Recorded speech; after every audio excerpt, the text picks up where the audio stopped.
PDI Perjuangan dan parpol koalisi pendukung Ganjar Pranowo akan kembali mengocok ulang sosok bakal cawapres untuk mendampingi Ganjar. PDI Perjuangan memastikan nama Agus Harimurti Yudhoyono dan Ridwan Kamil terdepak dari kandidat bakal cawapres Ganjar.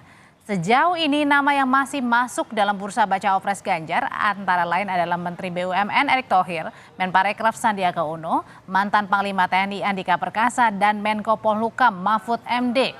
Nama Ketua Umum Partai Demokrat Agus Harimurti Yudhoyono dinyatakan batal jadi kandidat pendamping Ganjar mengingat Demokrat telah merapat ke bakal calon Presiden Prabowo Subianto.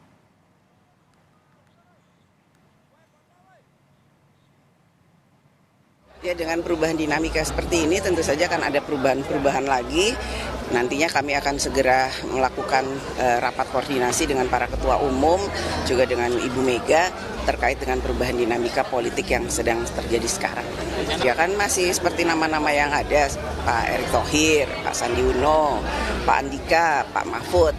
Tadinya kan memang muncul namanya Mas AHY, namun karena Demokrat sudah memutuskan untuk pindah atau menentukan dengan Mas Prabowo, ya tentu saja sepertinya tidak mungkin.